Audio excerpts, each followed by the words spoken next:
You are listening to Talking Images, the official podcast of icmforum.com.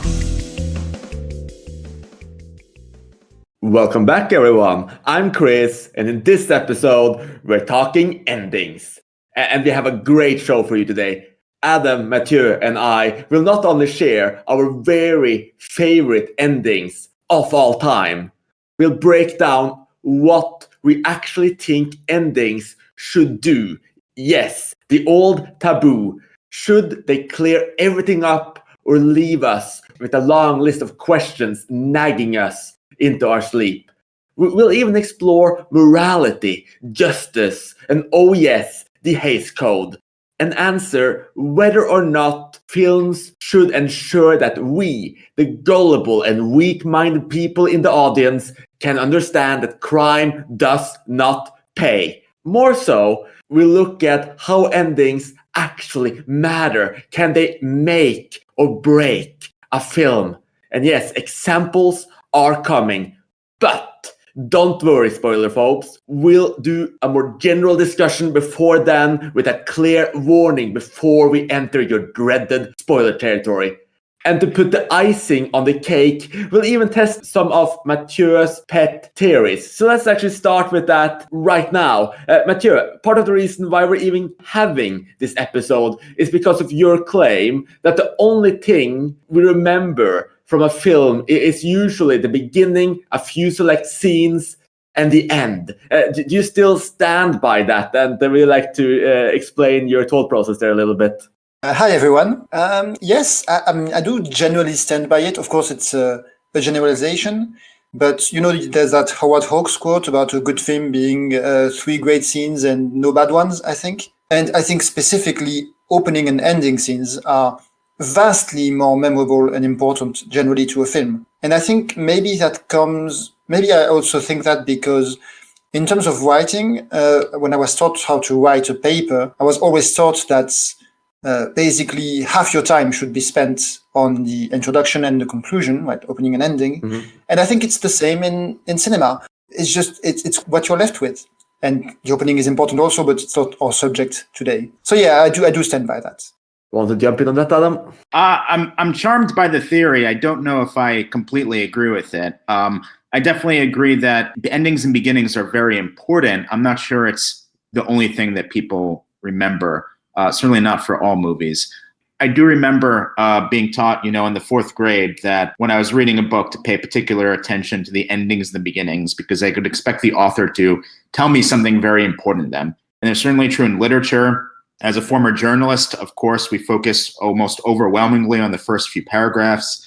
The same is true to movies to an extent. I think about a movie like The Godfather as one where the beginning is this sort of brilliantly constructed forecast of the entire movie. But I'm not quite sure that it's all we remember, or even most we remember. It's an exaggeration. I definitely recognize that. But I think it's a huge proportion of what we remember. Disproportionate, I guess I would say. I think it's a little interesting that this episode is about endings and not beginnings, because in terms of the general idea, I think I remember more beginnings than ends almost, because that's when the director really has to grab our attention and keep us. And so often they manage to do that, but then lose us along the way. But endings, the reason why I guess they don't necessarily stand out as much in my mind is at that point there's so much build up, there's so much of experience that the ending is often just the icing on the cake, if you will, or a vague letdown. So yeah, I'm not sure if I necessarily agree with your theory either, Mathieu. I mean, I went through my favorite film lists and was thinking, okay, which of these films do I love in particular because of the ending? And there's also very few of them. I mean, I like the endings of all of them, of course, but it's not necessarily the thing that stands out in my memory the most. Well, Chris, what you say sort of gets into a conversation about the structure of movies and how they sometimes often follow a formula. Yeah. I think this is why the beginning is so important. For people who have seen a sufficient number of movies, we become familiar with the formulas. We become familiar with the cliches. And the beginning is often an introduction to what is the formula I can expect in this movie.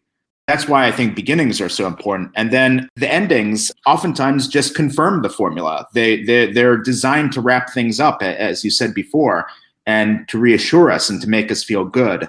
So I think the beginning is important, as Matthew said, to give us an expectation just of what we're going to see ahead. So obviously, I do agree with that. What I would say is that I can think of many times where there was a great opening scene and then the film kind of petered out from there. Oh, yes. But it's not as much the case for me with endings.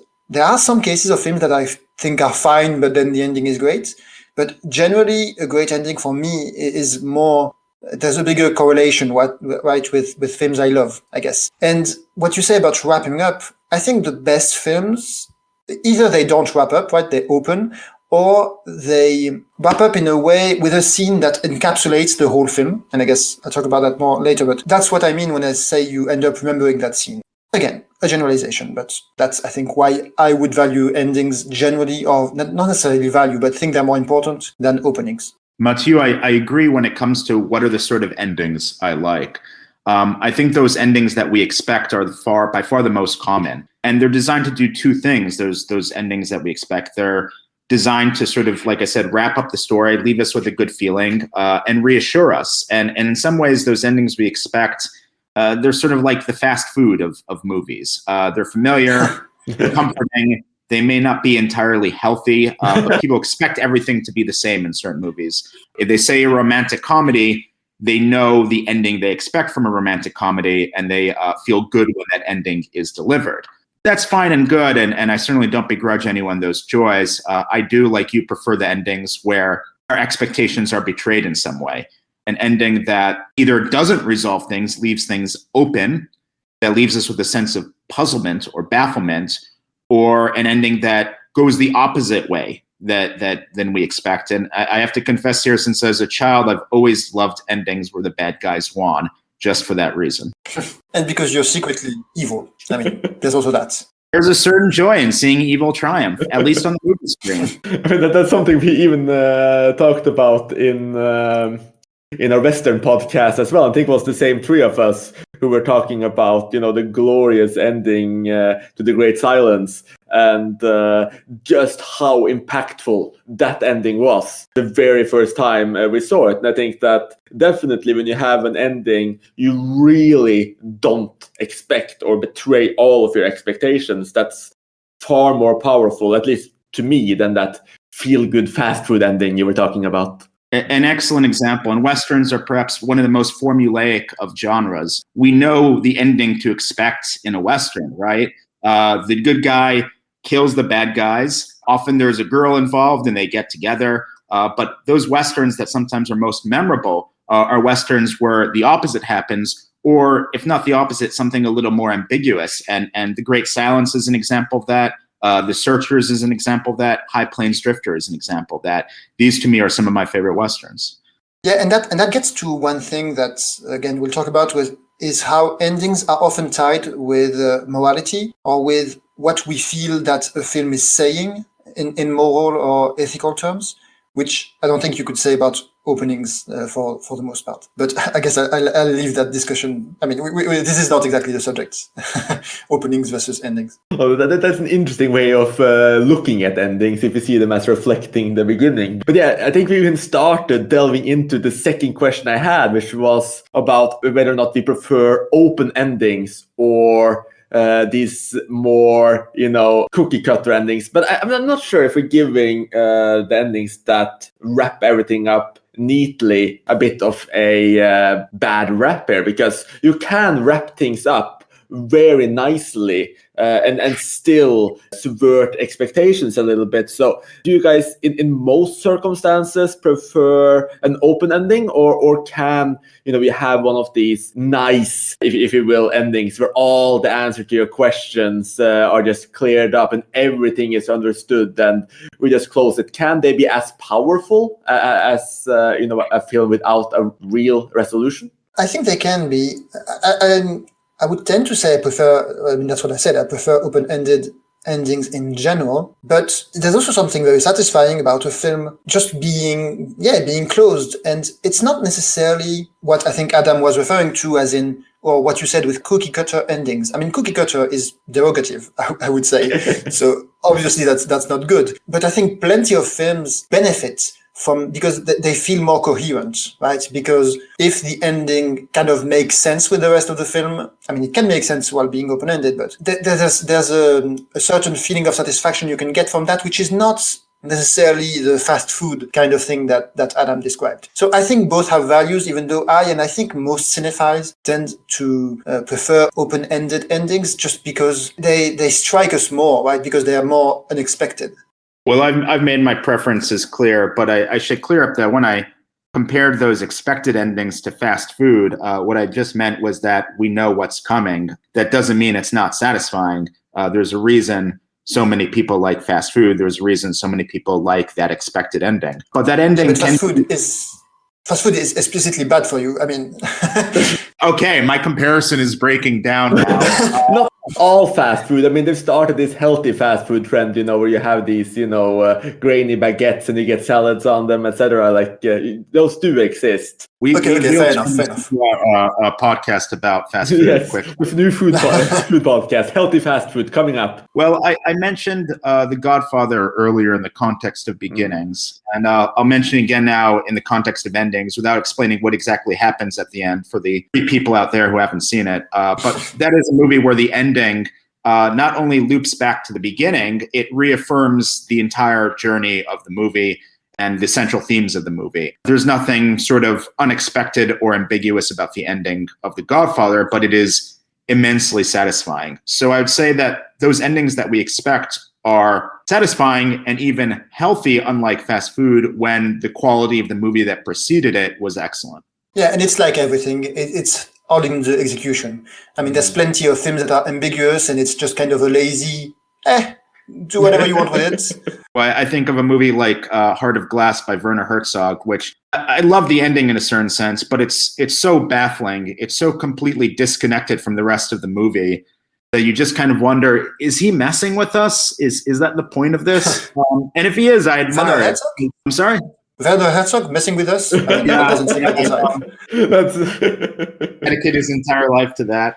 No, when we were talking about that, potentially lazy endings, I was thinking of one. I'm not going to say which film it was, but it's a film by Greg Araki, who, among other things, did Mysterious Skins. And he has one film that literally ends just with all of the characters suddenly and inexplicably dying, the world blowing up, and then the logo of Why Not Productions coming on the screen. And a lot of people saw that as one of the laziest endings of all time, where essentially just like, it's over, wrap it up, everything's done. But there's a certain amount of fun and play, I think, that's quite unique. Yes, I don't know the movie you're talking about. I kind of admire it just for the sheer sensibility of it. It does make me think a little bit when you talk about lazy endings of the old Deus ex machina method of ancient Greek theater, which I'll explain for people who are not familiar. But Deus ex machina in Latin means a god from a machine. So in certain genres, certain examples of the theater of ancient Greece and ancient Rome, the situation would be resolved by having one of the gods simply descend from the top of the stage and use their supernatural powers to clear everything up, which is a tidy way to fix things, but it's based in a certain embrace of things that are unrealistic. And when I see it happen in a movie, it feels very unsatisfying and very lazy. Yeah, the term is definitely used again to in a derogative manner now, even though it used to be just a standard. No, I think technically, the Deus ex machina can work really well as well. I mean, I can't think of anything at the top of my head. I guess the world blowing up is the way of just the plot resolving. But I do think, and I think this brings me to perhaps the most poetic question, which is, what is a good ending? Is there a template? Is there something a film can really do? Some kind of, like you talked about previously, a cookie cutter formula to make sure that you get that good ending? Or is it really up to each film individually? Well, we've talked about a sort of spectrum between the ending you expect and the ending you don't expect, and perhaps no one could expect. And on one end, we have those typical rom-com endings where everyone knows what's coming from the first minute. And at the other end of the spectrum, we have something like Werner Herzog, Heart of Glass, or perhaps Cave of Forgotten Dreams, where no one could possibly expect the ending. But there's also a different method, I think, of judging endings, which is the extent to which they perhaps reveal something about the movie that somehow had not been revealed in the preceding 2 hours. This is particularly applicable to mystery movies. Or what Mathieu said about whether the ending can brilliantly and briefly encapsulate the main themes of the movie. And I think both of those can be very satisfying. Yeah, I would not pretend to know what makes a good ending. I guess I know some of the things that I like in endings. I do tend, just kind of looking up what endings I prefer for this episode, I noticed that generally endings that are really focused on music or that use music in a very central way tend to work really well for me. But I think I'm going to mostly agree with Adam. I think there's no recipe, right? There is a recipe, but there's no recipe for making a great ending. There's just a recipe for making endings. Yeah, I think that too. And I think it really depends on the film we're seeing and what they're doing. A film can be extremely powerful just by tying everything up in an unexpected way. Sometimes they can be powerful by doing everything we expect it to be, perhaps because we don't want it to happen that way, or just because it's done so well. Say, the classic mystery story, which may be a bit cookie cutter, but, every clue is revealed and you get that surprise ending and you see whether or not you have guessed the killer or not. Or other times, at least for me, you have that tension laying there. And personally, I realized I didn't answer this question previously. I do tend to prefer the ambiguous ending. I do tend to prefer that something lingers on. Now, you can close everything up. I think we talked about already the Great Silence already, and that does technically tie everything up, but it leaves you with such a sense of surprise and the broken conventions that you sit there thinking about it for a long time. And at least to me, that's the thing that really defines a great ending. Something which just leaves you in that world, leaves you thinking about it, be it that you're drawn into the characters or the craft or the story, but it's just, you can't let it go. I saw one film just yesterday by Lucretia Martel, which closed off the action before the climax. Essentially, you have several scenes where you know that something's happening, you know there's going to be a reveal, something potentially awful will happen, and then the film stops. It just ends there. You never get that climax, you never get that thing you know will be so awful, and then you're left to imagine it. And I think being left to imagine something that strong can also leave you with a great sense of just, or an awful or discomforting sense of just imagining that in your own head. And when you're left to imagine things, I think that's a sign of a really, really great ending. Yeah, I don't think I can think of a film that really does that. Maybe I've seen one, but it doesn't come to mind. Which film was that? By Martel, did you say? I didn't say because I didn't want to spoil it, but I guess... sorry, yeah. No, don't say it. I can mention it in the spoiler part of... Spoiler part. Yeah, by the way, I was thinking about the Deus Ex Machina thing, and I guess the examples of good Deus Ex Machina endings that come to my mind are, and it makes sense, they're fairy tales or morality tales. So The Virgin Spring would be one, the Bergman film, and the other one would be The Tale of the Princess Kaguya. Oh, yeah. Which literally... there's a divine intervention at the end. I think that ending is very effective. So those are examples to answer 5 minutes later. Yeah, but I'm not even sure if you look at Kaguya, I'm not even sure if that counts. It's one of my all-time favorite movies. For some reason, it did not occur to me to bring it up within the Deus Ex Machina. But yes, there's this beautiful sort of divine intervention at the end, or let's just call it a miracle of sorts. Oddly enough, I remember when I first saw it, I felt it was one of the weaker parts of the movie, and I guess that's my bias against the Deus Ex Machina ending. Yeah, I think we tend to just kind of have a epidemic reaction to that kind of ending. That is, oh, that's disappointing. It's so neat, but it can work so well.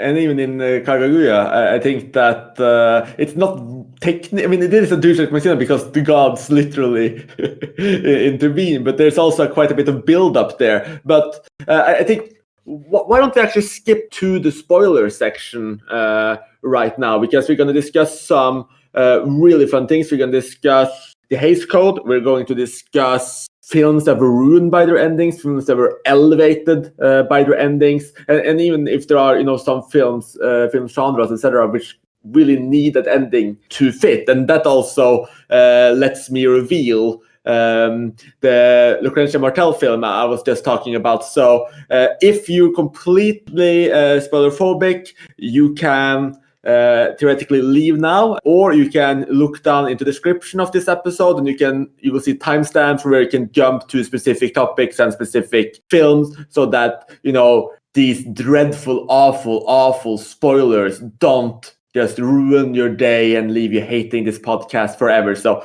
I'm going to give you a couple of seconds to just turn off, pause, do whatever you want, and then I guess now jump in on the spoiler section. And the film I was actually talking about earlier was The Holy Girl from 2004.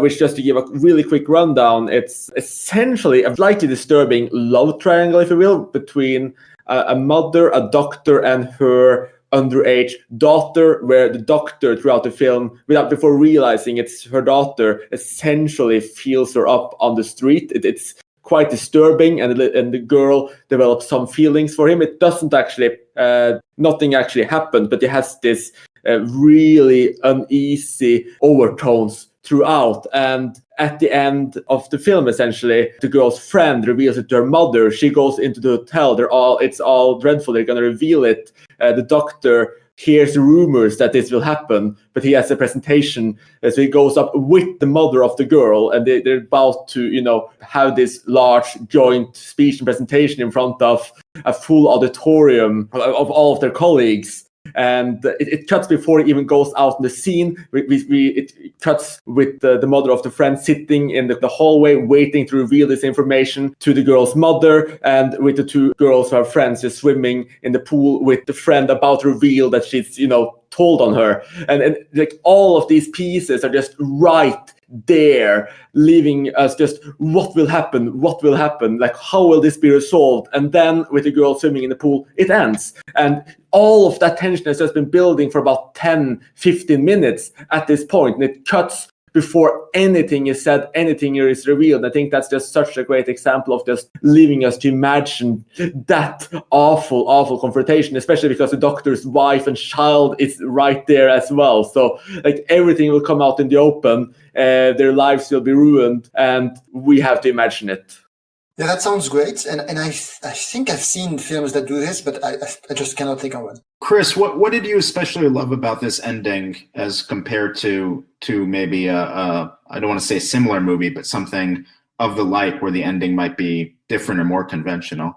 I think it's just the fact that the tension isn't released. Like I said, you have this 10-15 minutes just build up of this tension. Like you're just waiting for these pieces to come together, and they never do. So already when the doctor is standing there dreading to go out on stage, or the girl joins her friend in the pool and is about to say, you're just waiting for that moment where this thing is revealed. You're waiting for that awkward confrontation. You're just waiting for that reveal. You're filling in the blanks of how it will happen, because Martel really lingers on it, but then it doesn't happen. And I think that's why this particular film, this complete lack of resolution, is so strong, just because it's essentially when you fill up the pressure, you fill it up, and you're waiting for that explosion, but it doesn't come, and you can see it over and over again in your head. And that's why that ending really worked for me, because I guess the catharsis never arrives. The catharsis can only arrive in your imagination. It sounds amazing. Unfortunately, I'm trying to think of something similar that I've seen, but I can't. Nothing comes to mind at the moment. I kind of want to see this movie now. Go for it. It's a pretty great film. It's probably not her very best, but it has a great ending. It sounds like a high risk, high reward situation, right? Because you could also find that, it's kind of a fuck you to the audience in some way. So you can also take it that way. I mean, the way you describe it anyway. Oh yeah, absolutely. I think like if you're expecting say a conventional drama, for instance, like Adam talked about earlier, with getting that satisfaction, definitely.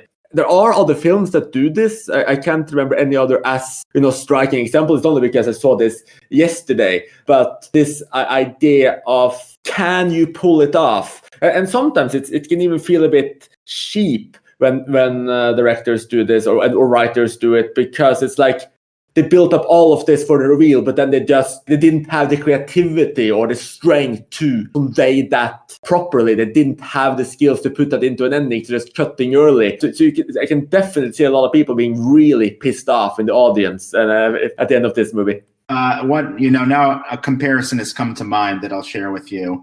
The Liam Neeson in Alaska movie, The Gray, from about 10 years ago. I don't know if any of you have seen it, but essentially Liam Neeson is on a plane that crashes in the Alaskan wilderness, and the story is his attempts and the attempts of the survivors of the plane crash to survive in the wilderness as they're stalked by these ravenous wolves who clearly want to kill them. And that's one where the tension is building towards a face-off with the wolves the entire movie. And in the last moment, Liam Neeson, who's in a font of despair, is considering suicide, decides he's going to fight the wolf. And he picks up some bottles and shatters it and tapes the glass shards to his hands, and he's going to go fight a wolf. And this is exciting, and the movie ends right there. Now, I remember I saw it at a screening in college, and this is just an example of how unsatisfying and infuriating it was.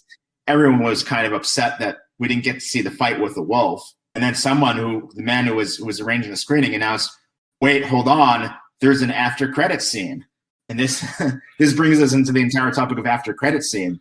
Oh, yes. So we waited through the credits, which were quite long. We waited 10 minutes through the credits, and we got about a quarter of a second shot of a wolf breathing. And that was it. That was the after credits scene. And it's not clear if the wolf is about to fight Liam Neeson, or has already fought Liam Neeson and won, or maybe he's been killed and is dying from Liam Neeson. And that's when I remember where everyone in the audience was just furious.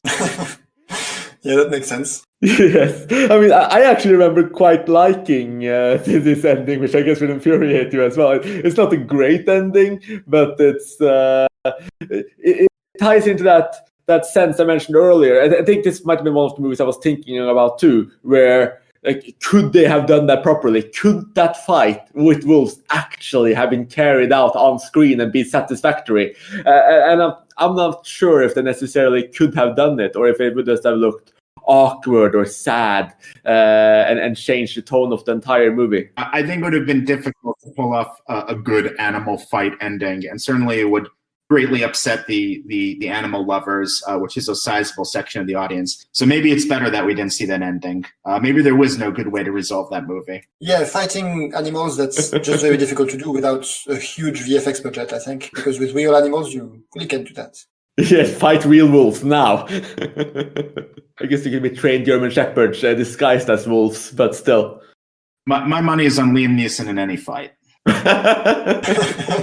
The power of Hollywood, yeah. Regardless of how broken down or old or how many enemies there are, you still think Liam Neeson can save the day. At this point, yes, definitely.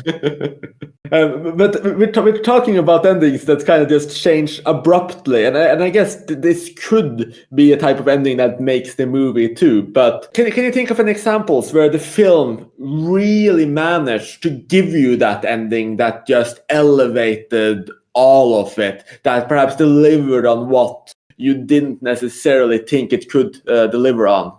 Well, I guess one of my examples for this would be Phoenix, the Christian Petzold film, which I don't know if the film was made necessarily with the ending in mind, but for me watching it, I wasn't sure about the film.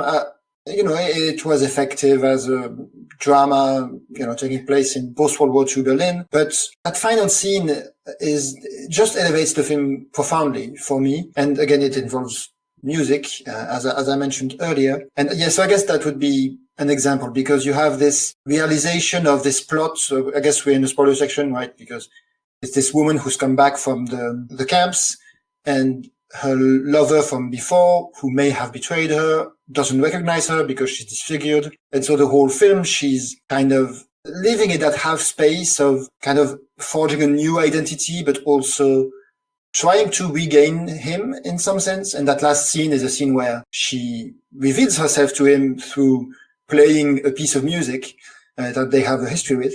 And it happens in public. It's this very understated, very marvelously acted scene. And yeah, to me, it kind of feels like the film was made just purely to get to that scene and that it was entirely worth it. Yeah, I remember that scene. It's really powerful because you can just slowly see him realizing it. And it's such great acting as well, because you can kind of see his early uncertainty and familiarity. And then he suddenly realizes that it's been her all along. And it's even a bit of those endings that cut early too, because it leaves us there. Of course, it leaves us with that realization, and they never talk about it. It's never, calmly sorted out with all the loose endings tied up. Like, you still don't have an app. You still don't know for sure if he gave her up to the Nazis. It's heavily implied. You can guess it, but it's never tied up neatly. You don't know if they're actually going to manage to make a go of it again, or if they can. But it's just that moment of realization, and even this moment of ambiguity. We're trying to guess how he feels about it. Like, is he happy that he has her back, or is he devastated that this woman he may have given up to the Nazis is here judging him for it? So it's like, that scene is truly powerful. I agree.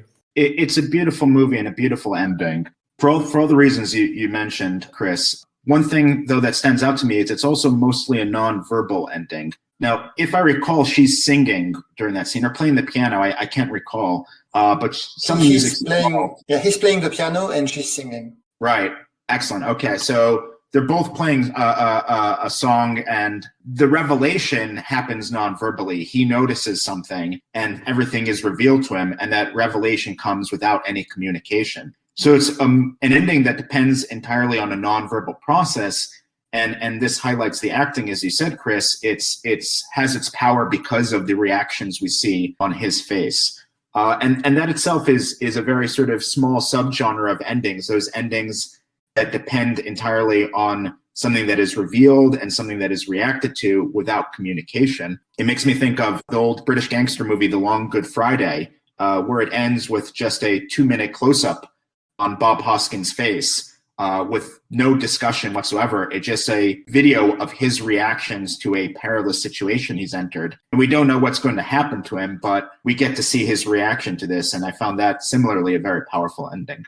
The close-ups in general is actually a subgenre of endings as well, where you just zoom in on the main character or the two main characters' face, and you leave us with something. I mean, even like big Hollywood films like The Graduate, where the ending is just them at the back of the bus with another sense of realization, or of course the very famous freeze frame in 400 Blows. So I think this idea of just centering in on a character in a moment of either hazard or personal realization or despair is definitely one of those really interesting subgenres in how to do a really interesting ending.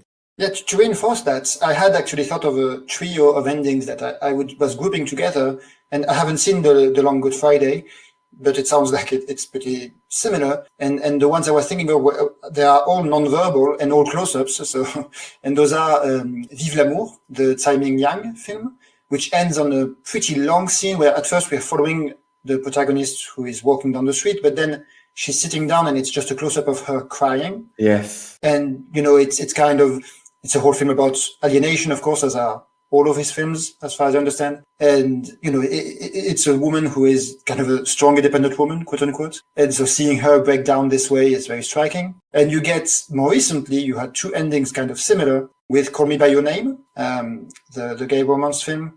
Timothée Chalamet similarly looking into the fire and almost into the camera and crying.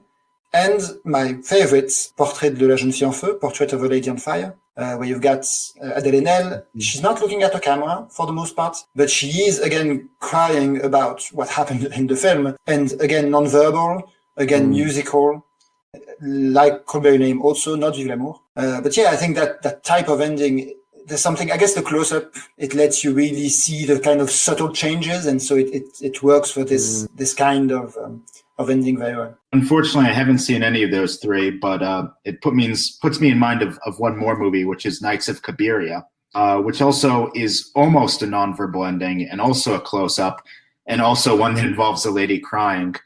For those who don't see it, it's a story of a prostitute in Rome who experiences one tragedy after another. She seems a broken woman, but as she's walking through a forest, from the point where she was robbed of her life savings, she's sort of mysteriously surrounded by a bunch of young people who are in the midst of some sort of party or revelry. They're walking around, they're talking, they're playing music, they're singing, and their spirit somehow revives her. So even as she's crying, she begins smiling. The way I describe it, it sounds so incredibly sappy, but you have to see it. It's remarkable. It's a bit unexpected, given the dourness of the entire movie, and somehow it's effective. It feels both sad and joyful. Yeah, that combination of complex feelings is often a sign of a great ending.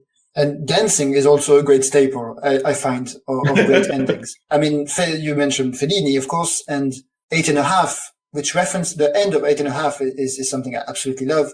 I mean, he did this for a few of his films. I think the ending where everyone dances, the circus energy that he has.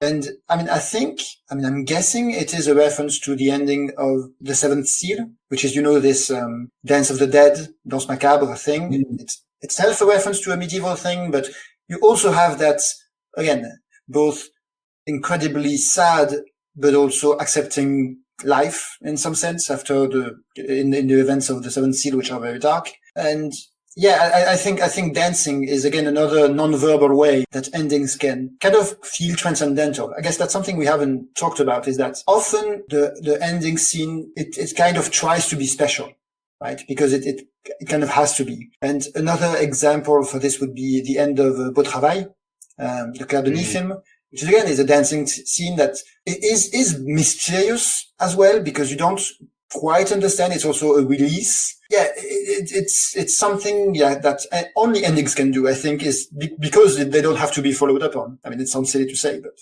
Mathieu, you took the one movie I wanted to discuss, which is Beau Travail. Is an excellent example of a dancing ending, as are The Seventh Seal and 8½. I never thought of 8½, and The Seventh Seal as sort of counterparts or one in response to another, but it makes sense now. Beau Travail is a movie I did not like, and I know I'm in the very small minority in that sense, but it's an ending I absolutely love.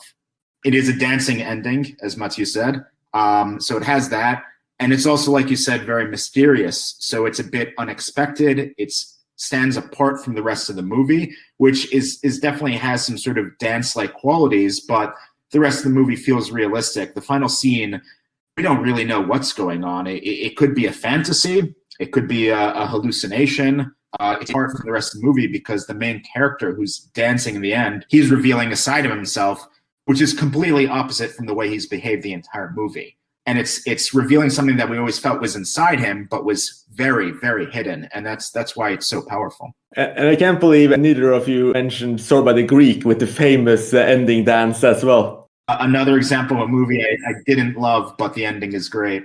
Actually, I'm not a huge fan of Beau Travail and Claire Denis in general either, but I think it's an example of a film to me that I'm not a big fan of the film, but the ending is so great that I end up having a generally positive opinion. I think, actually, speaking of dance endings, we've talked about with Chris recently about Drunk, the Thomas Vinterberg film. That, I think, similarly is kind of okay film, but it has that great dance ending with Mads Mikkelsen dancing. And yeah, it's just so efficient. So again, it elevates the film. It's a film that I would not particularly have cared for, but because it has that ending, and I think a lot of people felt that way, and that's why it won so many awards, the ending just makes the film.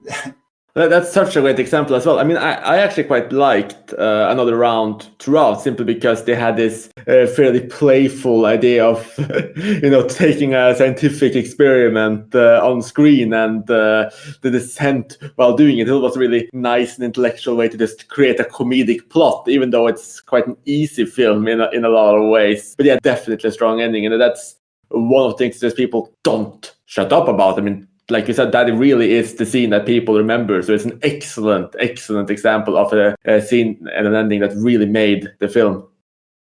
So I actually have two films I want to talk about here, which are both a little bit different. I think the first one I want to talk about is Murnau's The Last Laugh, because I had the pleasure, or perhaps even displeasure, of recently watching, they did a essentially an extra on the Blu-ray where you have the original ending, the ending that Murnau wanted, because as most people know, he wanted this hyper depressing ending to close the film, and the studios, like, yes, even back in the mid 1920s, the studios interfered and said, no, you cannot do that, go back, shoot a happy ending. And when I first watched it, my reaction to that was, how dare they? Why didn't they let him have, that original simple ending? Even though I liked the ending fine as it was. But then when I went back and saw the original ending, where he's just, I can spoil it again because we're in the spoiler section, he just dies. He was the chief doorman with his beautiful, massive uniform.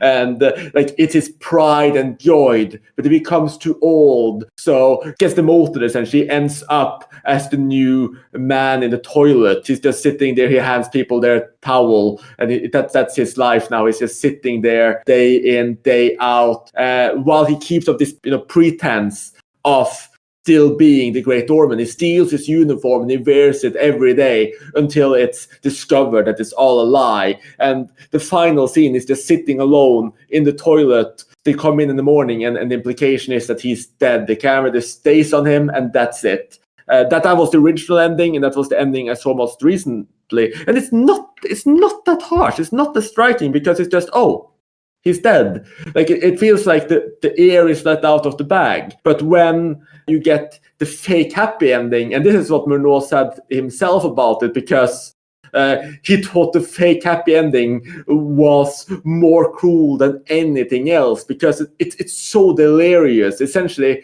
he wins a lot of money and he just rides in and he's this wonderful millionaire, and it feels so fake. It feels like this last dream of glory, ending it on that note.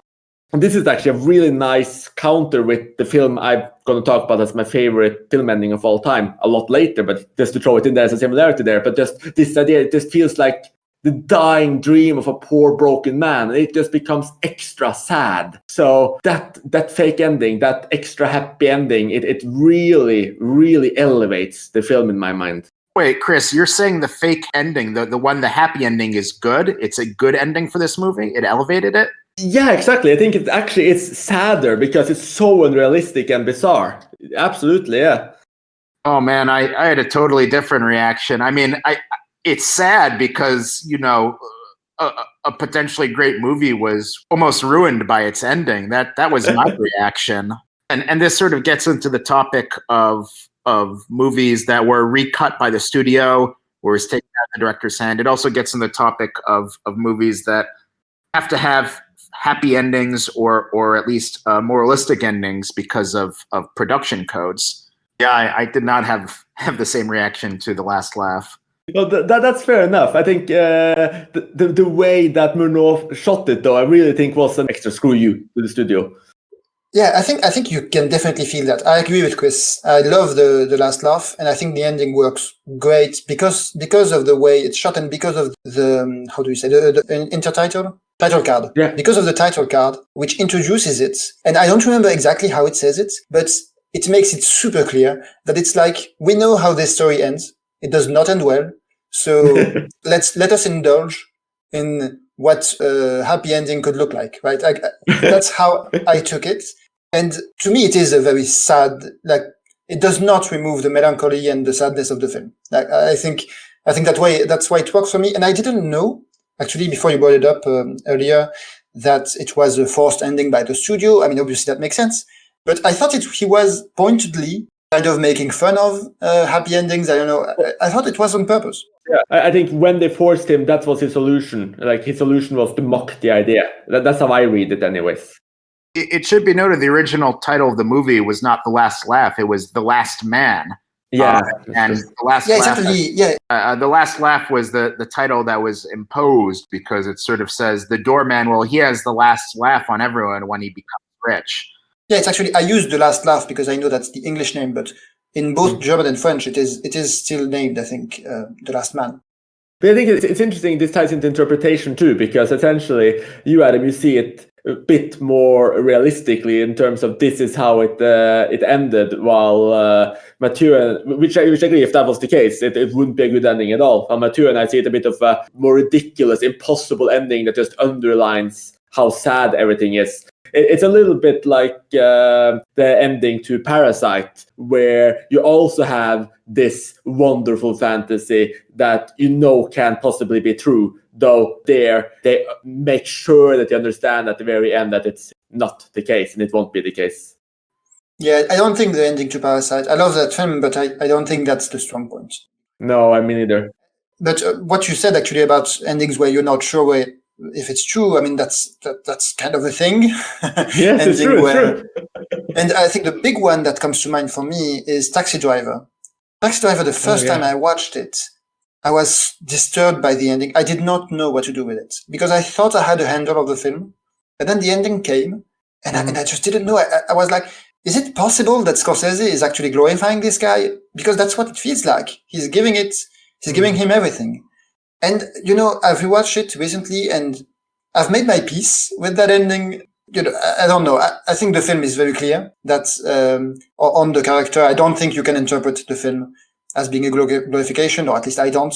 So I love the film, but yeah, I guess I have to accept that this ending is unfathomable to me. I still don't have a handle on it, really.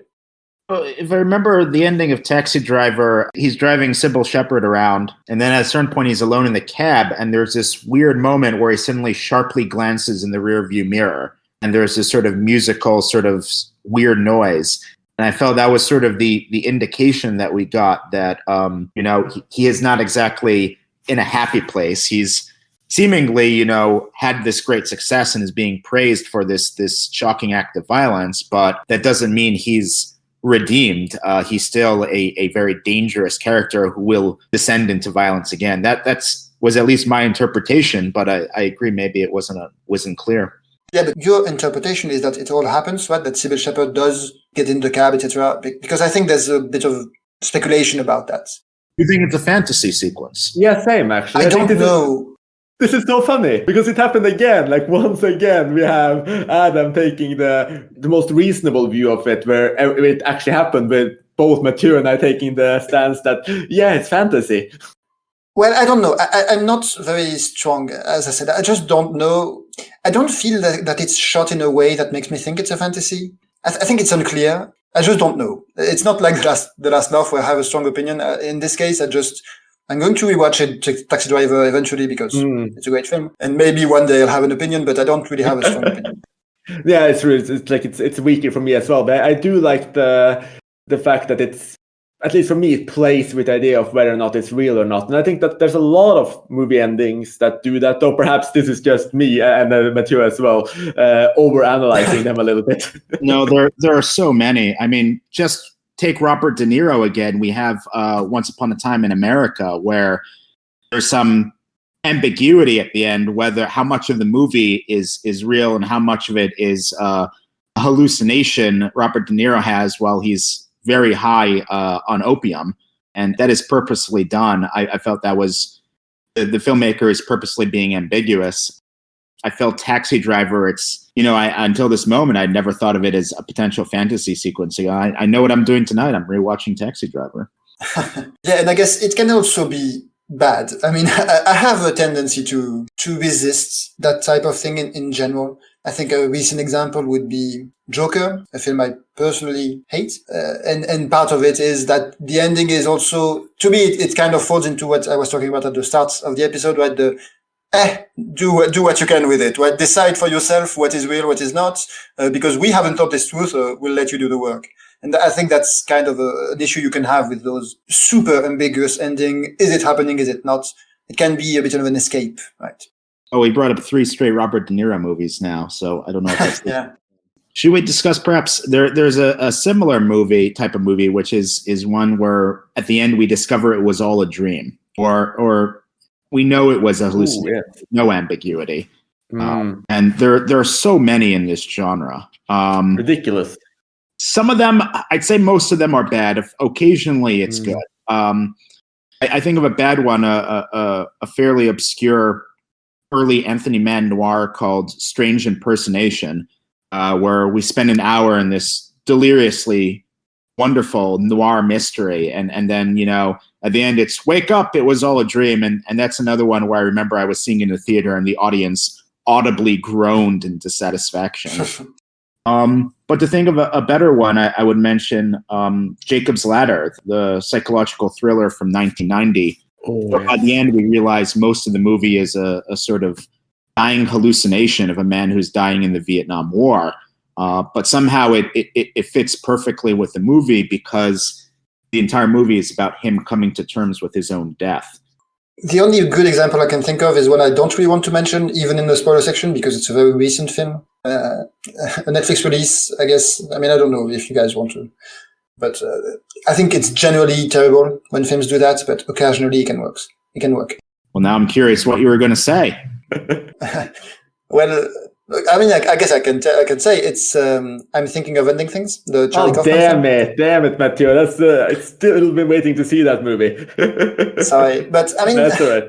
It's not like the film has a very weird sense of reality throughout. So and it's there are multiple possible interpretations. So yeah, I don't feel like it's too bad.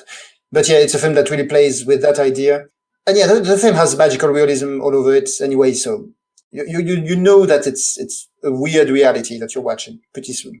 Yeah, I think it's more of a letdown when that's not the case. Like when you have these kind of dreamlike sequences, the fact that it's a dream doesn't really bother me that much necessarily. It's more when it's, a straightforward narrative, like without spoiling which film it is, even though we're in the spoiler section. I can say that there's, for instance, a very famous Fritz Lang film, which is just like one of its other film noirs, but it just ends with, it was all just a dream. And that's when it's just really silly and really annoying, because it's just like, they just did this to get out of being able to do this particular movie. Actually, I can't believe we haven't brought it up, but the granddaddy of them all is Caligari, right? Dr. Caligari. That's the maybe not the earliest example, but certainly one of the most famous ones, and one that works, actually, where the fact that it's all in someone's imagination is purposeful and works very well. Yeah, I agree with that completely. And that film is also so, surreal and bizarre and abstract that it really works. The Cabinet of Dr. Caligari is another movie where the studio took away control from the director. The director wanted an happy ending, and he didn't want this sort of twist ending, and it sort of reversed the intended message of the movie. Really, I can't imagine. What was the original ending? It's been so long since I've seen it now. Oh, okay. But I think you're right, Chris, that these sort of movies, these where it was all a dream, they are silly, and sometimes the only ones that work are the ones that are purposefully silly. It doesn't really work in a serious movie. So I think of a movie like Total Recall, where it's ambiguous throughout whether it's all a fantasy, or The Devil's Advocate, where we do sort of see at the end that it's all a dream. Those are purposefully silly movies, and in those contexts I think it works because it goes along with the silliness of the rest of the movie. Yeah, Total Recall is a great example. I didn't think about it, but yeah, it's really, the whole film is about this kind of meta thing, which reality are you in? And that's why the ending, I think, works really well. And yeah, you're right, the silliness helps. The inherent silliness of having Arnold Schwarzenegger playing the everyman. That's just the basic premise. In contrast, a movie that has a similar sort of constant ambiguity, Inception, is one where I felt the ending didn't work. And, I know thousands of pages have been written about the end of Inception, but I feel like Total Recall, it's clear the director's strategy is resolute ambiguity. I think it works in Total Recall because it's not a movie that asks to be taken seriously, whereas Inception is insistent on being very serious. And so when we have this playful ending, it feels a little infuriating. Inception is an interesting case. I really like Inception, but the ending, every time I watch it, I feel like I get it and I know, and ask me a day later and I can say to you what I think about the ending. I think this ties in with what I talked about earlier, that the endings are really the things that stand out. So I like Inception as well. I haven't seen it since it came out. It has a lot of issues. It's certainly one of those films that love to over-explain. But yeah, I could not really care too much about whether or not the end of Inception is real or not, because there's no emotional tie there really. It's Leonardo DiCaprio, it's his kids, and then is this real or is it not? And like we have no real emotional connections to those kids. We have no, like, whether or not that is a dream or not doesn't really matter. I don't agree. Okay, I don't agree enough. with that. I think I think Inception works emotionally for me anyway, and I do think it does matter. I mean, I guess again, I just don't want to defend it. I don't know how to. Fair. I definitely get saying what Adam's arguments, right? That the ending, because we're being asked to care, the ending is a problem. I can see that. Yeah. I don't know why it doesn't bother me. So.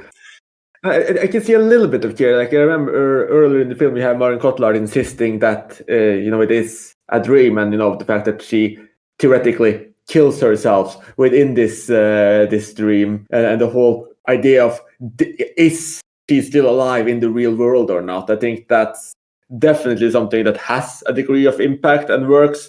But at least for me, that film, the key point for me is not necessarily whether or not it's real or not. Like my main focus, my main enjoyment for that was more the logic of it and the fantasy involved, because it showed that Christopher Nolan really has an active imagination, more so than he often gets credited for. I think there's a lot of really extensive thinking going into designing these worlds and how the logic works, even though it's also a little bit over-explained, but that's a different matter.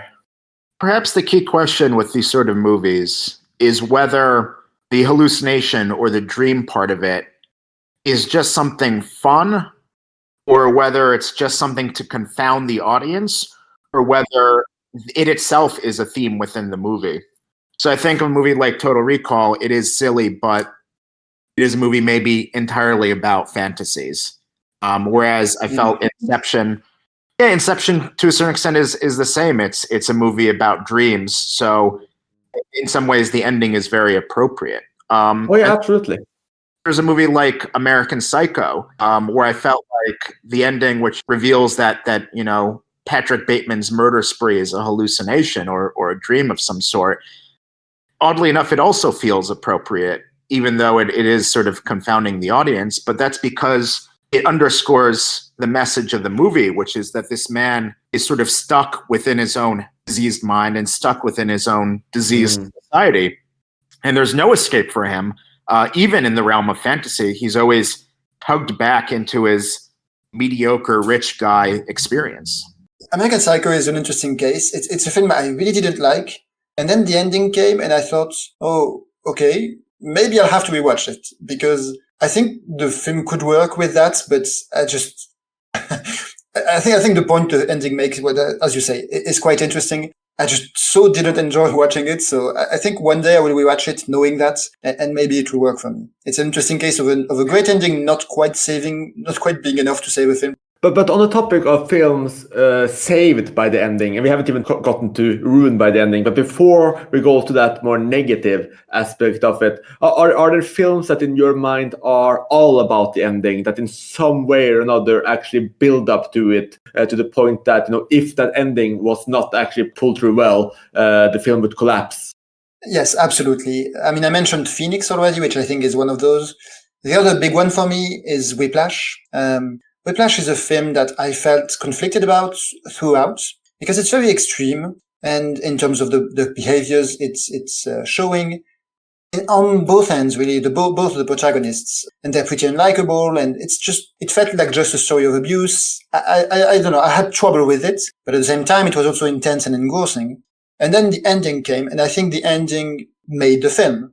The film is the ending, I would say, because it communicates to me better than anything else in the film, kind of the complexity of this question, the central question of the film, which is, how far can you go for art? But it's not really just art. It can be a profession. It can be just excellence, right?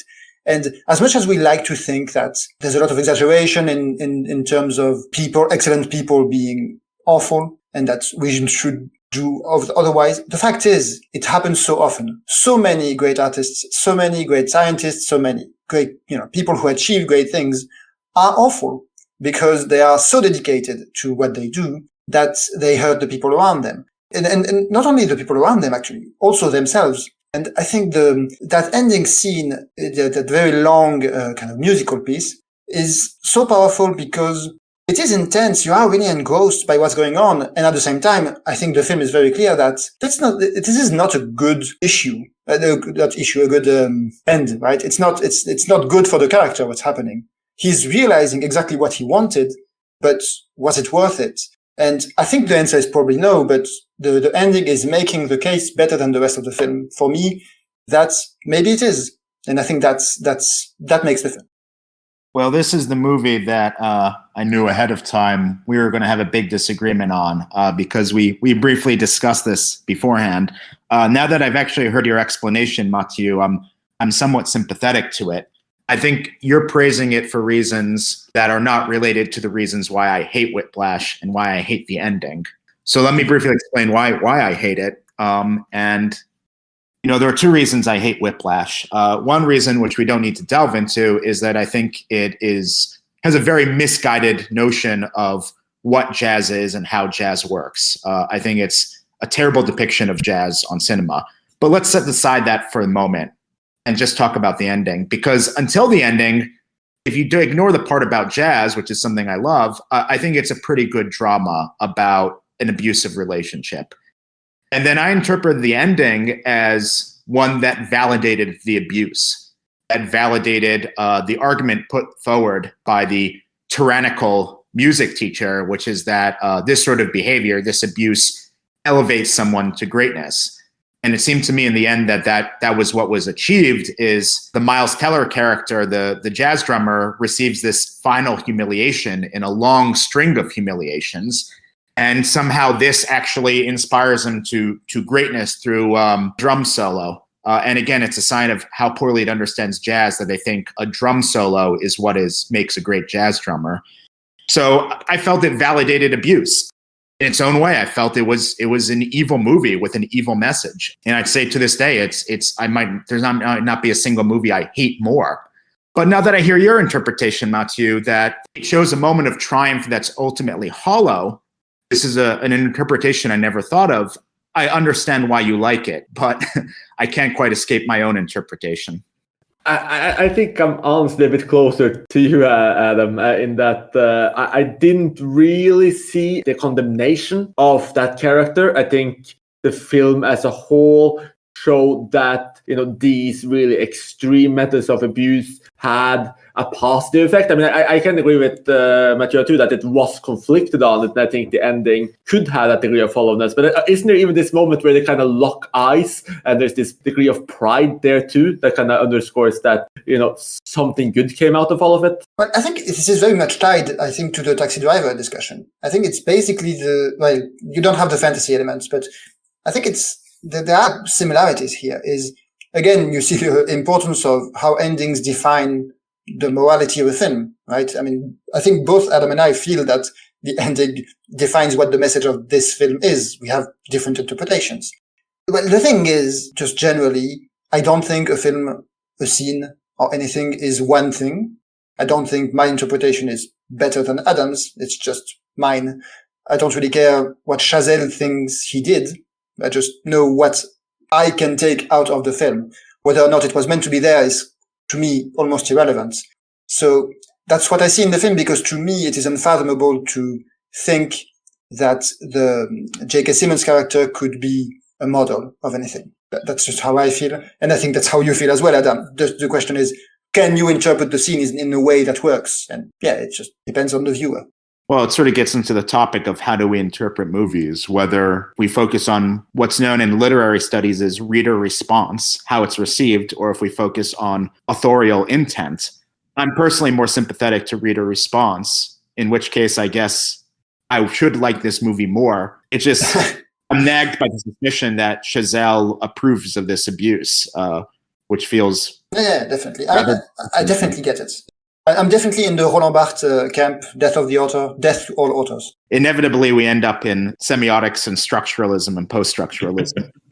So Adam, do you have a film that, or is this the same film? Is this both a film that you guys think was all about the ending?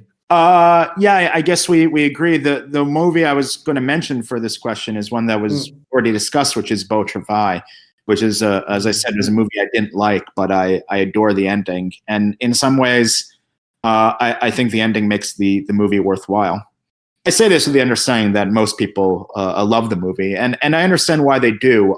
For whatever reason, I was just never able to be captured by the movie. It's a movie that's very meditative, that's very rhythmic, that's slow. Most people feel themselves totally entranced by Beau Travail. I guess I did not, and I wonder to a certain extent, is it because I just didn't know what to expect from the movie? I hadn't seen any of Claire Denis' movies. I didn't really know what the plot was. I just heard it was good and turned it on, and never really could get into it. But even if I did suffer through the first 95% of the movie, the payoff felt worthwhile because that final scene is so great. Yeah, I guess that's another thing that a great ending can do, is make you reconsider and want to revisit something that you didn't care for. As I mentioned with American Psycho, and you with Beau Travail. Well, the film that first came to mind when I was thinking about the film that really is all about the ending was Paris, Texas by Wim Wenders and starring Harry Dean Stanton and Natasha Kinski.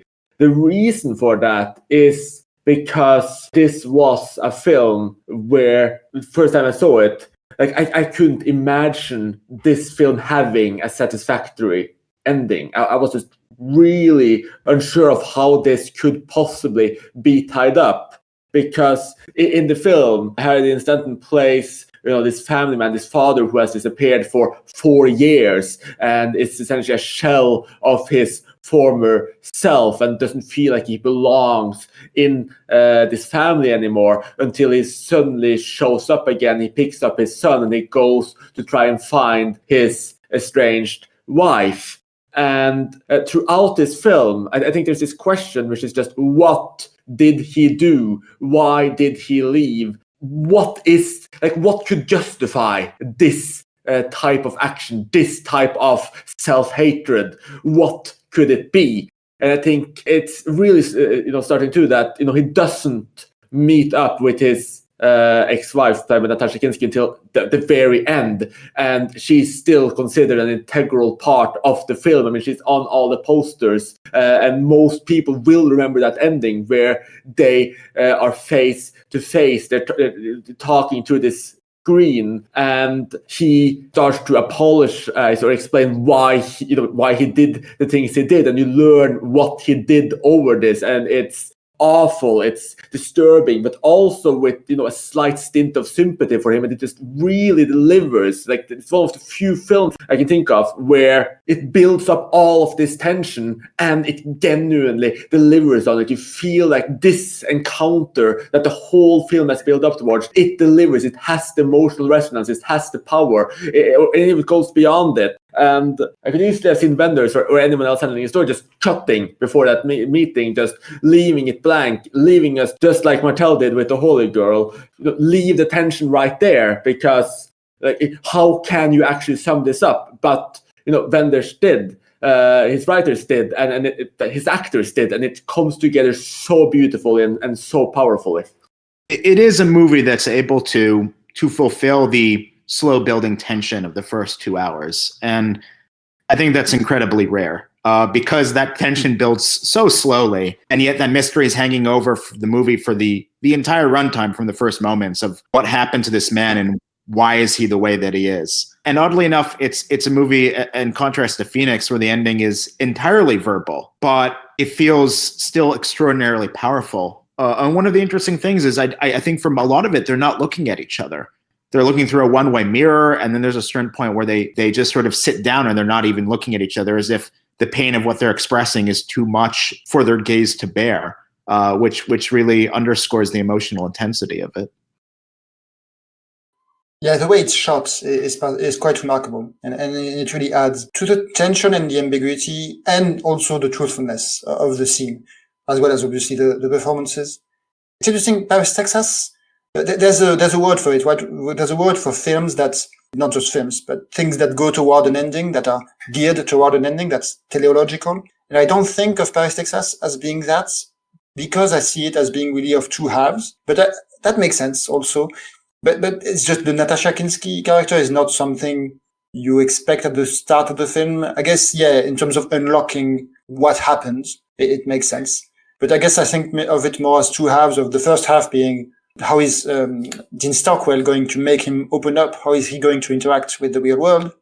And then the second half being more a redemption story. But yeah, I mean, that also makes sense to see it that way.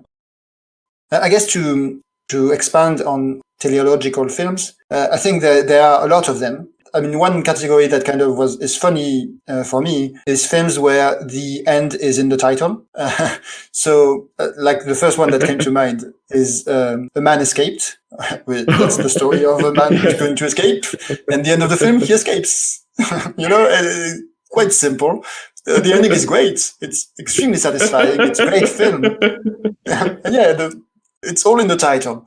Other ones that came to mind would be The Last Temptation of Christ, right? That's the whole film is just building up to that. We get to see The Last Temptation of Christ. And I guess A Moment of Innocence is another one. Oh, yes, I was going to mention that one. Yeah, the whole point of the film is this. I don't think it works as well as Macbeth would want it to, but whatever. It's the whole film is literally leading up to that, and you get the classic, Truffaut style freeze frame ending. It's all just about that.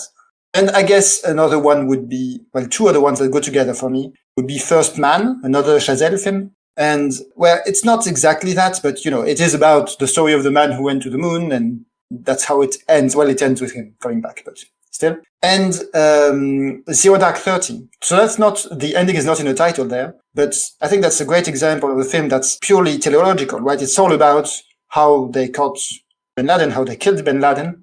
And I think the ending is a great one in that respect, because you have that emptiness, that you've achieved your goal. Whether or not it was a good thing is unclear, and whether or not it fulfilled you is also unclear, and where you're going to is also unclear, and that's all on Jessica Chastain's face. I think that's a great ending also. There are certain types of movies which can't depend on their ending. And, you just mentioned two of them, Zero Dark 30 and First Man. So the genre is history movies. There's no mystery unless you've had a very poor education. So there's movies where we can't possibly be surprised by the ending. The movie can depend on the ending. But I think you're right that the movie has to be able to work even if people know what's coming. And they have to find small moments like a close-up on Jessica Chastain, build a movie around, and to build a drama around, even if we know what's happening. Yeah, because the fact that we know what's going to happen can also be weaponized by those films. Oh, yeah. I mean, the cheap way to do that is to have references to, this isn't going to happen, and we find it funny because we know it will. That's the cheap way, but you can also use that much more artfully and much more effectively. Just the fact that we know where it's going can be an advantage for the film.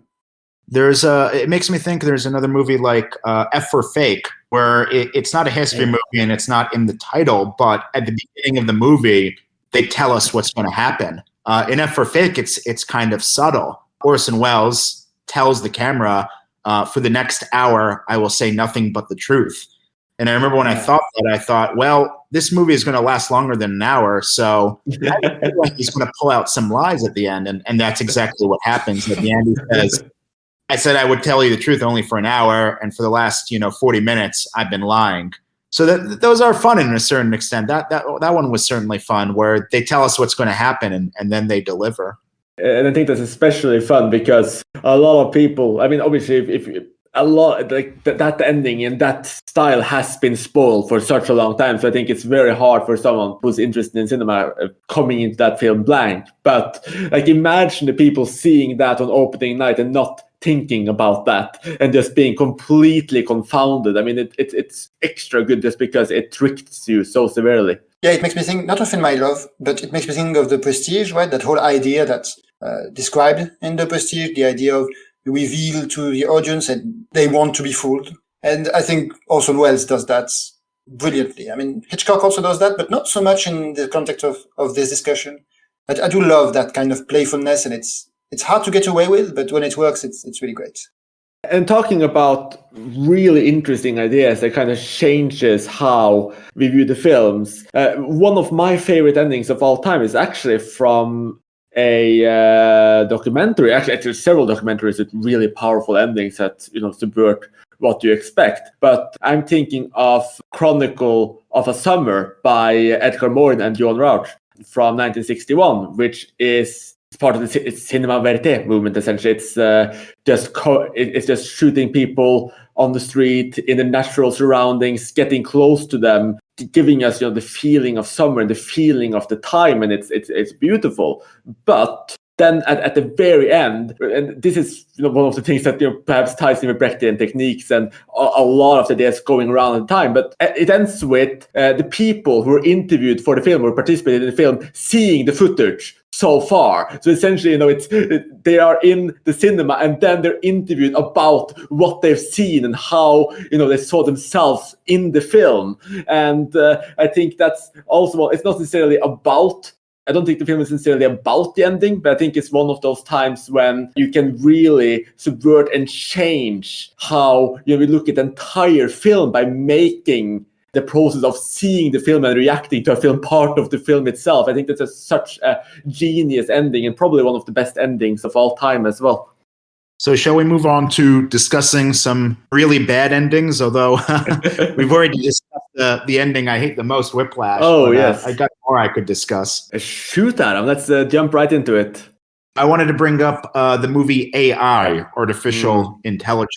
And I'm hesitant to say the ending was bad here only because the ending in this case is the last 30 minutes of the movie. It feels a little long for it to be an ending. It is a 2.5-hour movie. And this is so typical of Spielberg. I thought the first 2 hours were brilliant. If the movie had ended at the 2-hour mark, when the robot boy comes to a flooded New York and then falls into the water, I thought if the movie had ended there, it would have been brilliant. And we got instead this 30-minute epilogue set in the distant future when alien species comes and unearths this boy. And then there's an entire fantasy sequence where he achieves his dream of humanity. And it felt so mawkish and so sentimental, so unnecessary, so typically Spielbergian, a filmmaker who I have mixed feelings about, but mostly negative feelings about. He has a lot of trouble with endings, and he has a lot of problem with excessive sentimentality. And this is, to me, the foremost example of it. The way I described it when I first saw it, because it was originally a Kubrick project, and there are very Kubrickian themes, is I said it was 2 brilliant hours of Kubrick and half an hour of terrible Spielberg. It's so funny when you describe it like that, because that is actually my literal reaction when I saw it the first time as well. Like, you have that powerful dark ending and then it's just taken away from you. I mean, essentially, let's be honest here, this is essentially the last laugh once again, where it's over, all done, and then you ushered in an ending. It's just that here it's half an hour long and it's so different from what you've seen before. I have read a lot of fans of this movie, and it does have a lot of fans. It's become a cult film who adore the ending for similar reasons to why I adore the ending of The Last Laugh, which is that they see the depressing part of it. They essentially see it as everyone he knew and loved are long gone. Everything is destroyed. Like, this is technically just the greatest tragedy of all. But I'm not sure if that really comes through with the way Spielberg shoots it all. Let me ask you guys then, what are your least favorite endings? Well, one that I think is not as controversial as the AI one, which I definitely have heard both sides, though I still haven't seen that movie, is the end to Psycho. I love Psycho. It's a great film. And it has a great ending, right? The close-up on Norman Bates, that's great. What's less great is the whole scene where the psychiatrist is explaining everything that happened in the film and is explaining everything about what the mental state of Norman Bates is. Yeah. In ways that, it's bad because it's explaining everything that doesn't need to be explained, first of all. And also it's, psychiatry from the 60s, which is as understood by Hitchcock, which is probably not exactly state of the art. So it's kind of just terrible. It's rare. I think it's very rare for a film that I love to have such a terrible ending. That's a great example of a movie. And I love Psycho. I hesitate to say a bad thing about it, but I agree that scene was unnecessary. That's an example of an ending where they try too hard to explain things. And that's awful. Never do that. It often comes in the form of like a closing narration. But in this case, we have, instead of a a voiceover narration. We just have this random character show up to explain everything scientifically. Duke's ex-psychologist, I guess. Yeah. But I struggle to call the ending of Psycho a bad ending because simply, as you said, like that final shot of, Norman Bates, where he's just talking to himself, is such an awfully airy and an easy ending. But like the scene preceding it is like the weakest scene in the entire film, probably. How about you, Chris? Do you have an ending you hate? I have lots of endings that, that didn't go down that well. But in preparation for this episode, I really struggled to genuinely find an ending that ruined a film I thought was great. And I really couldn't find an ending that genuinely broke down something that was fantastic. Perhaps because, to me, it's never really about the ending per se. But I found a couple. I think probably the funniest one has to be Signs by M. Night Shyamalan, because obviously at that point you expect the twists, and twists are all fine and good with Shyamalan, and I think up until the ending it's actually a fairly good-ish film. I mean, I think it's follow-up to Unbreakable. I like Unbreakable a lot. It's one of his best works, and Signs actually kind of was going there. It had a good atmosphere going on. It was building up some suspense. But first of all, you had the ridiculous reveal that, water kills aliens, which is, a bit like the silly ending to War of the World. But I couldn't bring it up because it's not a good movie at all.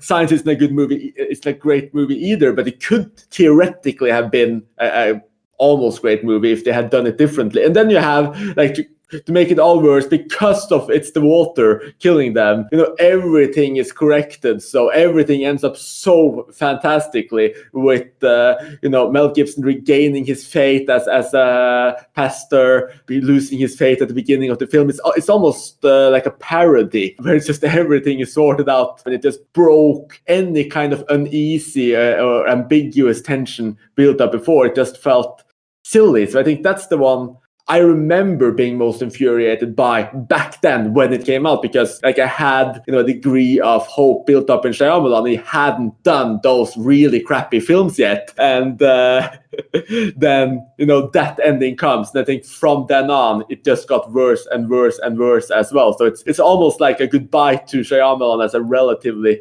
good storyteller as well, even though he obviously had a comeback. I agree that water aspect is cheap and simplistic. I didn't feel it ruined the movie for me.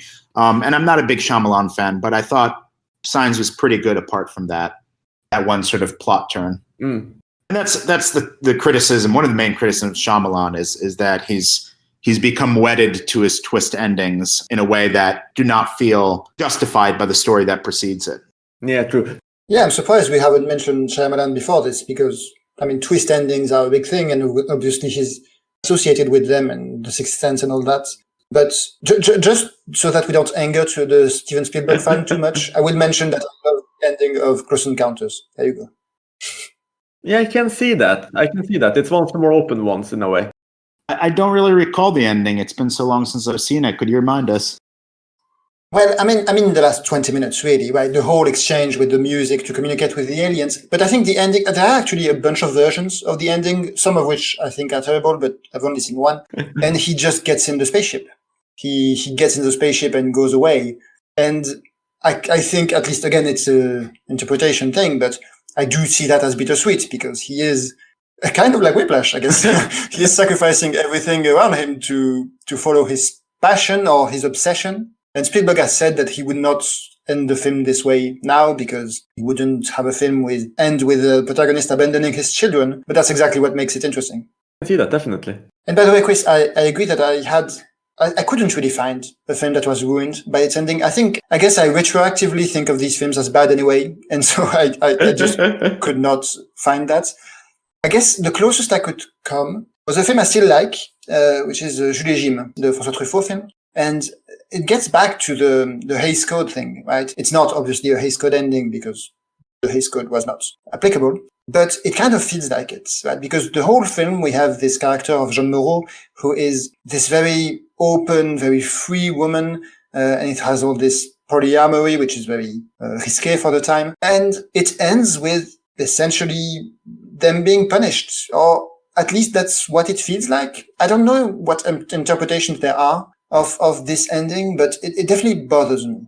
Yeah, I guess you could say that they were being punished. I don't really know. It honestly felt a bit quite similar to other films from waves around the world, like Birds, Orphans, and Thieves, where it just goes to that really bleak place. And I didn't really think of it as them being punished at all, but rather the film just choosing to do that kind of bleak ending to a fairly whimsical film. Yeah, I guess I see it in context with the Hays Code, because Truffaut and Godard were very influenced by film noir in particular. And so I guess that's what came to my mind when I watched it. So I think it's good in a way that we can't really think of that many endings that really ruin the film. I mean, I think one I forgot is that, or rather mentioned earlier, is that Fritz Lang film where it really was all a dream. I think that is actually a great film that really got undermined. So I should probably have mentioned that one, but since we did mention the name earlier, we won't spoil it now. So on that note, though, let's go away from negativity and towards positivity and actually talk about our very favorite endings of all time. Who wants to start? I'll give it a shot. I'm going to cheat a little and go give you guys two endings rather than one. I feel like I could talk about 10 or 15 endings, but, we don't have all day. So I'll give you two favorite endings. One is a childhood favorite and one is an adult favorite. And I think when I look back on the childhood favorite, it's maybe not quite as great as it was when I was 12. And that's The Usual Suspects. So I saw this movie when it was in theaters when I was 12 years old. And it felt like a total revelation. And I've seen it many times since. And it holds up in the sense that it's a wonderfully witty and well-plotted and stylish crime thriller. It's got a lot of great dialogue. It's got great acting. But the movie is probably most famous for its twist ending, one of the more famous twist endings. Now, when I saw it when I was 12, it blew my mind and it felt amazing. As I've grown older, I've come to recognize that when you're dealing with thrillers especially, you really should expect a twist ending, especially when the entire movie is based around a mystery. Who is Kaiser Soze? Not only the entire movie, the entire advertising campaign for the movie was based around this mystery. Who is Kaiser Soze? And the movie mostly is hinting towards the Gabriel Byrne character for the majority of the movie. If I'd seen that movie today, I would expect a twist ending. I would expect some surprise at the end. When I was 12, I did not. I had not seen enough movies, so it really blew my mind. Today, when I see that ending, it feels fun, but it also doesn't feel that surprising. When I was a kid, I loved it. The adult favorite I want to mention is also a twist ending. It's the movie Z, Costa Gavras' political thriller. And it's a political thriller about the assassination of an opposition politician, immediately preceding the establishment of a military dictatorship. And though it's never mentioned in the movie, it's very clearly based on Greece. The sort of fake ending of the movie, the initial fake ending, is a happy one. This great prosecutor, played by Jean-Louis Trintignant, uncovers the mystery. He hauls all the generals into court. He prosecutes them. And we think that justice is going to be done. And then it's sort of the rug is pulled from under our feet. At the last minute, we see a news broadcast in which it's revealed that all the men who were accused were let off with minor sentences or no sentences, and that some of the key witnesses that were involved in the prosecution have died under mysterious circumstances. But that's not it. The rug is pulled under our feet again, because as we're watching, we suddenly cut from a news broadcast to a different news broadcast. And the cut is seamless. The pace of dialogue continues. And in this new broadcast, we see that the news broadcaster in the first news broadcast has himself been sentenced to prison. Then we get this closing narration of things that the junta has outlawed. And it's an astonishing litany of ridiculousness. They've outlawed miniskirts. They've outlawed Sophocles. They've outlawed modern music. They've outlawed Eugene Ionesco. And then finally it ends with the culmination by saying it has outlawed the letter Z. which in ancient Greek stands for "he lives," referring to the assassinated politician at the beginning of the movie. And this letter Z had become a symbol of opposition, a graffiti that people who opposed the regime were painting on walls. So the regime outlawed an entire letter of the alphabet. And that, to me, it symbolizes a final descent into totalitarianism. We're beyond mere dictatorship, where a regime tries to rule the political process, and we've moved into an era of totalitarianism, where the established powers attempt to rule everything, every aspect of conduct, in fact, try to rule the very minds of the people. And when I first saw it, it was a real punch in the gut. And that to me is one of my favorite endings. I'm ashamed to admit that I had forgotten about some of what you described there about the ending of Z or Z. And yeah, I remember it being a very good film. I didn't remember all of that. I need to rewatch it. You certainly make a great case for it. And The Usual Suspects is a film I sadly saw many years afterwards, and I knew the twist going in, which makes it, as you described, a good, entertaining thriller with good performances. But it did not strike me as much because I didn't get to have that experience. My favorite ending of all time is the ending to Monty Python's Life of Brian. Always look on the bright side of life. I'm not going to sing it because A, I don't sing very well, and B, I can't whistle, so it would be quite pointless. Anyway, this is a great case to me of a film, of an ending that encompasses the whole film within it, right? The whole ethos of the film, the whole idea of taking this, the myth of the life of Jesus and having this comedic take on it, but it's also, and it's obviously funny, right? You have Brian and the criminals literally being crucified and saying, always look on the bright side of life. I mean, that's just obvious comedy, but it's not just that. It's also kind of poignant.